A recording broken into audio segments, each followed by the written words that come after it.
మోకాల నొప్పులకు ఎటువంటి సర్జరీ లేకుండా ఎపియాన్ పెయిన్ క్లినిక్ అందిస్తున్న అత్యాధునిక చికిత్స.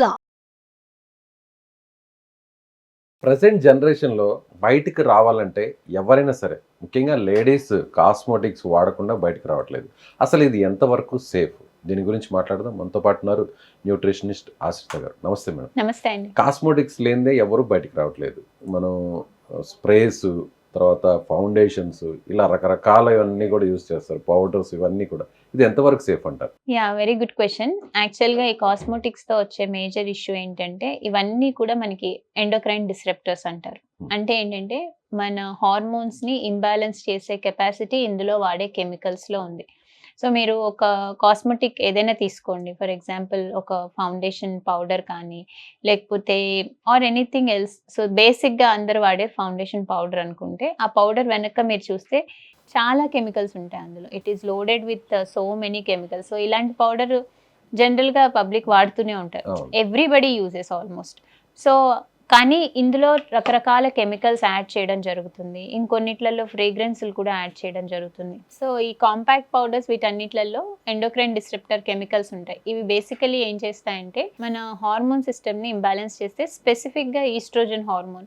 సో, ఏమవుతుంది అంటే ఈ ఈ కెమికల్స్ ఏవైతే ఉన్నాయో, ఇవి వెళ్ళి ఈస్ట్రోజన్ రిసెప్టార్‌ని ఆక్యుపై చేసే ఛాన్సెస్ చాలా ఎక్కువ.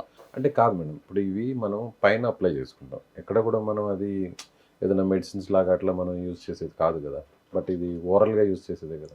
కానీ skin is the largest organ in the body and స్కిన్‌కి అబ్జార్ప్షన్ కెపాసిటీ చాలా ఉంటుంది. సో, మీరు బయట ఏది అప్లై చేస్తారో అది ఇంకా చాలా ఫాస్ట్‌గా, క్విక్‌గా అబ్జార్బ్ అవ్వాలంటే స్కిన్ మీద అప్లై చేసుకుంటే చాలా ఫాస్ట్‌గా అబ్జార్ప్షన్ అవుతుంది. సో, మన స్కిన్‌కి కూడా బ్లడ్ వెజల్స్ అటాచ్ అయ్యి ఉంటాయి. సో, స్కిన్‌లో నుంచి కూడా అబ్జార్ప్షన్ చాలా జరుగుతుంది. ఎందుకు చాలా వరకు ట్రీట్మెంట్స్‌లో ఇప్పుడు ఒక కాలు స్ప్రెయిన్ అయిందనుకోండి, ఇమీడియట్‌గా అక్కడ స్ప్రే లాంటిది వేస్తారు. ఎందుకు అక్కడ స్ప్రే వేస్తారంటే, స్ప్రే ఈజ్ యాక్చువల్లీ అక్కడ ఇచ్చే స్ప్రే కూడా మీకు పెయిన్ కిల్లర్ స్ప్రే. సో, అదేంటంటే ఇమీడియట్‌గా అబ్జార్బ్ అయ్యి అక్కడున్న మజిల్ ఇన్ఫ్లమేషన్‌ని ఇమీడియట్‌గా తగ్గించడానికి, తొందరగా యాక్షన్ చూపించడానికి మనం స్ప్రే వేసుకుంటాం. దో వి యూజ్ పారాసిటమాల్ లాంటివి వేసుకున్న పెయిన్ కిల్లర్ ఇన్స్టెంట్‌గా మీకు తగ్గాలి అంటే ఎక్కడ పెయిన్ ఉందో అక్కడ స్ప్రే చేస్తూ ఉంటారు.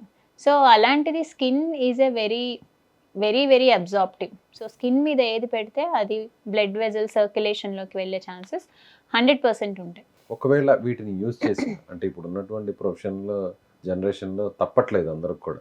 సో, ఒకవేళ ఇలాంటివి యూజ్ చేసిన కాస్మెటిక్స్ ఎంతవరకు యూజ్ చేయాలి? ఎంత టైం వరకు ఇవి యూజ్ చేయాలి? ఎగ్జాక్ట్లీ. ఫస్ట్ అసలు కాస్మెటిక్స్ అన్నవి ఇప్పుడు పెద్దవాళ్ళల్లో ఓకే, కానీ చిన్న పిల్లల నుంచి వాడేస్తున్నారు cosmetics. That is making more dangerous.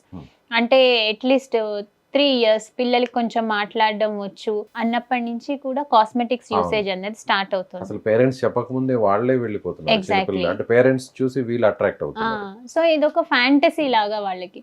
దాంతో ఏమవుతుందంటే, అంత చిన్న వయసులో వాళ్ళు ఎక్స్పోజ్ అయ్యేసరికి వాళ్ళకి ఎర్లీ ప్యూబర్టీస్ అనేది మనకు బాగా కనిపిస్తుంది. అంటే 10 ఇయర్స్కే మెచ్యూరిటీ వచ్చేయడం, 8 ఇయర్స్ పిల్లలు మెచ్యూర్ అయిన వాళ్ళు కూడా ఉన్నారు. So, it is a very young age. ఆ పిల్లలు వెరీ టెండర్ ఏజ్. దీనికి రీజన్ ఏంటి అంటే, very early exposure of cosmetics. So, one of the reason అది ఎక్స్పోజర్ ఆఫ్ కాస్మెటిక్స్. సో, ఇవి ఏం చేస్తాయంటే మన హార్మోన్ సిస్టమ్ని డిస్టర్బ్ చేస్తే, స్పెసిఫికల్గా ఈస్ట్రోజన్ డామినెన్స్ అనేది పెరుగుతుంది. అందుకే మీరు ప్యూబర్టీ సైన్స్ కూడా వెరీ ఎర్లీగా కనిపిస్తూ ఉంటాయి. సో, పిల్లల్లో అసలు కాస్మెటిక్స్ యూస్ చేయొద్దు. నా సజెషన్ అయితే అసలు 18 ఇయర్స్ వచ్చేంత వరకు కాస్మెటిక్స్ వాడకపోవడమే బెటర్. ఆర్ అట్లీస్ట్ వాళ్ళ ఫస్ట్ ప్యూబర్టీ హిట్ అయింది, మెచ్యూరిటీ ఫస్ట్ మెనార్కీ వచ్చింది అనేంత వరకు అసలు పిల్లలకి కాస్మెటిక్స్, ఎటువంటి కాస్మెటిక్స్ వాడద్దు. అసలు ఎలాంటి కాస్మెటిక్స్ పిల్లల స్కిన్ మీద పెట్టాల్సిన అవసరం అయితే ఉండదు. ఇప్పుడు టాల్కమ్ పౌడర్స్ అవి యూస్ చేస్తారు, అవి వాడొచ్చు. టాల్కమ్ పౌడర్స్ లో కూడా యాక్చువల్ గా కెమికల్స్ ఉంటాయి. బట్ ఇదేంటంటే ఓన్లీ డస్టింగ్. అది స్కిన్ లోకి అబ్జార్ప్షన్ అయ్యేది చాలా తక్కువ. ఇట్ ఓన్లీ డస్టెస్ యువర్ ఎక్సెస్ ఉన్న ఆయిల్ అది డస్ట్ చేయడానికి టాల్కమ్ పౌడర్ హెల్ప్ అవుతుంది. To some extent it is okay. But పర్టికులర్గా లోషన్స్ కానీ, లేకపోతే లిక్విడ్ ఫౌండేషన్స్ కానీ, ఇలాంటివి స్కిన్లోకి చాలా క్విక్గా అబ్జార్బ్ అవుతుంది. కానీ చిన్న పిల్లలు అంటే మంత్స్ బేబీస్ కూడా ఎక్కువగా వాడుతుంటారు బేబీ పౌడర్ అని. బేబీ పౌడర్ అది వాడితేనే మంచిది, ఇన్ఫెక్షన్స్ కూడా రావు అని అంటుంటారు కదా. యాక్చువల్గా డ్రైగా ఉంచడం స్కిన్ అన్నది, అంటే యూజువల్లీ టాల్కమ్ పౌడర్ పని ఏంటి అంటే స్కిన్ని డ్రైగా ఉంచడం.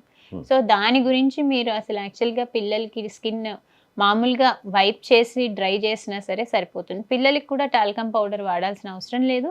బేబీ లోషన్స్ కూడా if their skin is very very dry ఉంది, స్కిన్ చాలా డ్రై ఉంది అన్నప్పుడు న్యాచురల్ పద్ధతులు వాడుకోవచ్చు. అంటే వెన్న లాంటిది ఏమైనా రాయొచ్చు, లేకపోతే నెయ్యి రాయొచ్చు. ఇలా న్యాచురల్గా, లేకపోతే స్నానం చేసే ముందు నువ్వుల నూనె రాసి స్నానం చేయించవచ్చు.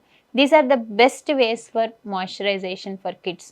సో బేసికలీ ఏంటి అంటే మెనార్కి హిట్ అయ్యేంత వరకు ఎవరికి కూడా కాస్మెటిక్స్ వాడకూడదు. అండ్ పెద్దవాళ్ళు ఎవరైనా వాడుతుంటే అకేషనల్గా ఎప్పుడైనా యూస్ చేసినప్పుడు make sure you are removing it properly. So చాలా మంది ఎంత తక్కువ ఎక్స్పోజర్ ఉంటే అంత better. So number of cosmetics ఎన్ని వాడుతున్నాం అనేది రెడ్యూస్ చేసుకోవాలి. దాని తర్వాత ఎన్ని నెంబర్ ఆఫ్ టైమ్స్ వాడుతున్నాం, పర్ వీక్ ఎన్నిసార్లు వాడుతున్నాం అన్నది ఒకటి గమనించుకోవాలి. దాని తర్వాత వాడినప్పుడు మనం దాన్ని ఎంత ప్రాపర్గా వాష్ అవుట్ చేస్తున్నాం, ఈ 3 very very important things. So దానికి ఒక రొటీన్ ఉంటుంది. డెఫినెట్గా కాస్మెటిక్స్ వాడినప్పుడు పోస్ట్ యూసేజ్ దాన్ని ఎలా రిమూవ్ చేయాలి అన్నది కూడా very very important. So these 3 are important. రెండోది కాస్మెటిక్స్ సెలెక్ట్ చేసుకుంటున్నప్పుడు అందులో ఎలాంటి హార్మ్ఫుల్ కెమికల్స్ లేనివి, ఇప్పుడు చాలా మటుకు ఆర్గానిక్వి కూడా వస్తున్నాయి కాస్మెటిక్స్, న్యాచురల్ ప్రోడక్ట్స్కి దగ్గరగా ఉండేవి కూడా వస్తున్నాయి.